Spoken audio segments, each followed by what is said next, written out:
नमस्कार, शालू Dubey official channel पर आप सभी का बहुत बहुत स्वागत है। आज हम बात करेंगे मकर राशि के वनवास और उनके अज्ञातवास के बारे में। जी हाँ, बिल्कुल सही सुना आपने। जैसे भगवान रामचंद्र जी वनवास काटे, जैसे पांडव अज्ञातवास काटे, ठीक उसी प्रकार मकर राशि के जो जातक हैं, शनि की साढ़े साथी के 7.5 साल काटे हैं। जी हाँ, बहुत कष्टकारी समय इन्होंने काटा है। अच्छी खासी जिंदगी में ऐसा लगा जैसे आग लग गई हो। ऐसा लगा महलों का सुख अचानक से सड़कों पर आ गया हो। अचानक से अमीरी के बाद गरीबी का जीवन जीना पड़ गया हो। ये सिचुएशंस रही हैं मकर राशि के जातक की शनि की इस साढ़े साथी में, जिन्होंने कभी एक अपना जीवन जो है राजाओं जैसा बिताया, जिन्होंने अपना जीवन काफ़ी ऐशो आराम के साथ जिया। अचानक से इस साढ़े साथी ने ऐसी कमर तोड़ी कि अब पिछले 7.5 साल से ऐसा भगवान रामचंद्र जी ने जैसा वनवास काटा, पांडवों ने जैसा अज्ञातवास काटा, ठीक वैसे ही साढ़े साथी के 7.5 साल को काट रहे हैं। लेकिन इनके जीवन का सूर्योदय अब हो गया है। जी हाँ, वनवास अज्ञातवास जो भी था इनके जीवन का, यह समाप्त हो गया। अब आप राज मुकुट तक प्राप्त करने का समय जो है प्राप्त कर सकते हैं। अब अपने जीवन में आप राज मुकुट की तैयारी भी कर सकते हैं। जैसे भगवान रामचंद्र जी अपने जीवन में 14 वर्ष का वनवास काट करके आए तो उनकी ताजपोशी हुई। जैसे पांडव अज्ञातवास पूरा करके आए और उसके बाद उन्होंने भी सिंहासन प्राप्त किया। भले ही इसमें थोड़ा समय लगा हो, लेकिन प्राप्त जरूर किया। ठीक उसी प्रकार जितने भी मकर राशि के जातक हैं, इस साढ़े साथी के बाद अपने जीवन का वह राज मुकुट यह जरूर प्राप्त करेंगे जिसकी इन्हें चाह थी, जिसकी इन्हें लंबे समय से प्रतीक्षा थी। पिछले 7.5 सालों में महान पीड़ा, महान अपमान, लोगों के द्वारा तिरस्कार, दुख आपने क्या है पाए हैं। इसके बाद उतरती हुई साढ़े साथी के अंतिम चरण में अब जाकर आप पहुंचे हैं, जिसमें शनि, शुक्र, राहु, इन तीनों ही ग्रहों की शुभ दृष्टि आपको मिल रही है। शनि जो शुक्र के साथ इस समय युति बनाकर आपके जीवन में धन के रास्ते खोल रहे हैं, जहां पर राहु देव आपके 3rd हाउस में विराजमान होकर आपके भाग्य के द्वार खोल रहे हैं। अचानक रूप से आपको लाभ पहुंचा रहे हैं। शनिदेव जो मूल स्वभाव से दुख और व्याधि लोग हैं उनके साथी होते हैं। शनि जो कि मजदूर के कारक होते हैं। शनिदेव इस समय आपके जीवन में वह सब कुछ दे रहे हैं जो आप चाहते हैं। यह सब चीज़ें आपको सने सने यानी कि धीमी गति से मिल रही हैं, लेकिन मिल जरूर रही हैं। पीड़ादायक जो समय था वह समाप्त हो चुका है। अब आपके जीवन में शुभ समय की जो शुरुआत है वह हो चुकी है।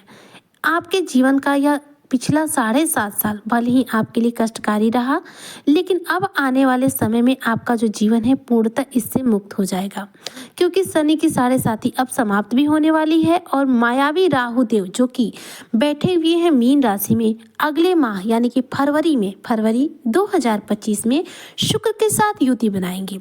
जी हाँ, अभी इस समय शुक्र जो है शनि के साथ युति बनाए हुए हैं, तो आपके जीवन में धन लाभ के धीमी गति से जो है द्वार खुल रहे हैं। शुक्र धन के कारक है, भोग विलासता के कारक है, लेकिन चूंकि शनि के साथ युति बनाए हैं तो शनि के प्रभाव से ही कार्य करेंगे। तो शनि की जो गति क्या है, शनै शनै है। तो आपको इस समय लाभ तो मिल रहा है, बहुत धीमी गति से मिल रहा है। लेकिन वहीं जब अगले महीने फरवरी में शुक्र कुंभ राशि से निकलकर मीन राशि में जा चुके रहेंगे और राहु के साथ युति बना लेंगे, तो राहु और शुक्र की जब युति होती है तो व्यक्ति के जीवन में अचानक से अलग अलग रूप से धन लाभ होते हैं। जो होता है अकस्मात होता है, क्योंकि जो शुक्र है यह लग्जीरियस प्लेनेट है, तो आपको जो भी लाभ होगा वो लग्जीरियस होगा। और कैसे होगा, मंद गति से नहीं होगा, जो होगा एकदम से होगा, यानी कि अचानक से होगा। क्योंकि यहाँ पर राहु का जो प्रभाव है वह एकदम से है, अचानक से है। शनि राहु दोनों ही आपके लिए इस समय आशावादी, इस समय परिवर्तन लेकर आए हैं। शनि जो आपका खोया हुआ साम्राज्य आपको वापस करा रहे हैं, वहीं पर राहु आपके धैर्य रखने में पूरी मदद कर रहे हैं और आपके जीवन में अलग अलग रूप से सफलताओं के द्वार खोल रहे हैं। यह सफलताएं आपको धन की भी मिलेंगी, करियर की भी मिलेंगी और पारिवारिक जीवन की भी मिलेंगी।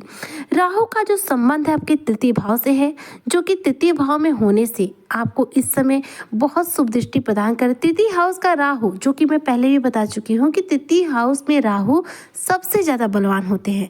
सिर्फ मकर राशि नहीं, किसी भी राशि के जब 3रे हाउस में राहु होते हैं तो उस व्यक्ति के जीवन में धन धान्य से भंडार जो है भर जाते हैं। अब ऐसे में राहु आपके थर्ड हाउस में है। राहु का प्रभाव तो था ही, लेकिन अब शुक्र उनके साथ जैसे ही युति बनाएंगे तो आपके जीवन में जो चीज़ें हैं अचानक रूप से धन लाभ के रूप में आपको मिलना शुरू हो जाएंगी, क्योंकि राहु आपको सब कुछ अकस्मात रूप से देंगे। यानी कह सकते हैं कि जो आपका मन, आपका दिल टूट चुका था, जो आप हार चुके थे, दिल से हार चुके थे, मन से हार चुके थे, जीने की तमन्ना समाप्त हो गई थी, लाइफ में कुछ करने की ख्वाहिश समाप्त हो गई थी, आप सिर्फ बुरे वक्त को देखकर यही सोच रहे थे कि अब यही वक्त मेरा जीवन भर रहने वाला है, तो फाइनली वह समय जो है समाप्त हो रहा है। अब आपके जीवन में यह दुख की घड़ी फिर दोबारा नहीं आएगी, दोबारा यह 7.5 नहीं आएगी, आएगी लेकिन फिर 30 वर्षों के बाद आएगी, लेकिन 30 वर्ष आपके अपने हाथ में होंगे।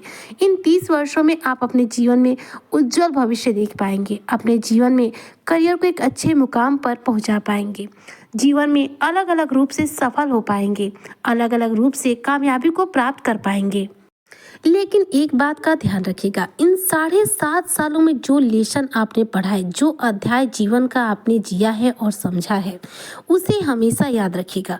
यह आपको आपके जीवन में सफल बनाने में सबसे अधिक अहम भूमिका निभाएंगे, क्योंकि आपने जो समय को जिया है, जिस लेसन को आपने देखा है, अपने और परायों के बीच का मतभेद आपने देखा है, अपने परायों की जो पहचान आपने की है, यह आने वाले समय में आपको बहुत ज़्यादा मजबूत बनाए रखेगी। यानी कि अब आपको कोई धोखा नहीं दे पाएगा। जो रिश्तों की आड़ में जो लोग आपको धोखा दे रहे थे, जो लोग अपने बनकर परायों की भूमिका निभा रहे थे, अब आप उनकी पहचान कर चुके हैं। ऐसे में आने वाले समय में अब आपको कोई धोखा दे, ऐसा हो ही नहीं सकता। और इन लोगों से अब दोबारा आपको उतना संबंध कभी रखना ही नहीं है कि यह आपको किसी भी प्रकार से हानि पहुंचा सके। याद रखिएगा, किसी से भी ज़्यादा मित्रता ज़्यादा शत्रुता के रूप में एक न एक दिन जरूर तब्दील होती है। इसलिए हमेशा किसी के साथ मित्रवत संबंध उतना ही स्थापित करना चाहिए कि उससे शत्रुता होने का भय न रहे। अगर आप किसी को अपना मित्र बना रहे हैं तो जब तक आप उसे पूर्ण रूप से परख नहीं लेते, उसे अपना मित्र मत बनाइएगा।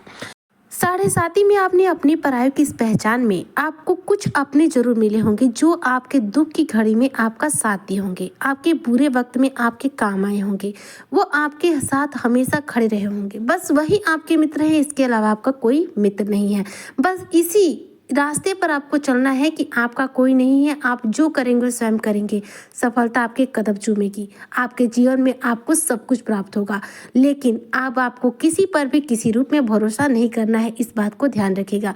मकर राशि के जातकों के जीवन का जो वनवास है, अज्ञातवास है, वो तो समाप्त हो गया, लेकिन अब जो सफलता आने वाली है, इसमें इन्हें कभी लॉस न हो, इसके लिए इन्हें 7.5 के इन दिनों को हमेशा याद रखना होगा, ताकि यह इन्हें हमेशा मजबूत बनाने में सबसे बड़ा रोल निभाए। तो मकर राशि के जो भी जातक हैं, आपको बहुत बहुत बधाई, क्योंकि आप इस वनवास से पूर्ण रूप से निजात प्राप्त कर लिए हैं और अब आप अपने जीवन के इस नए सवेरे में प्रवेश भी कर चुके हैं, जो कि 29 मार्च 2025 को पूर्ण रूप से नया सवेरा के रूप में आपको दिखाई देगा। तो इस चर्चा को आज यहीं पर करती हूँ समाप्त। मिलते हैं नेक्स्ट वीडियो में, तब तक के लिए जय हिंद, जय भारत, जय शनिदेव।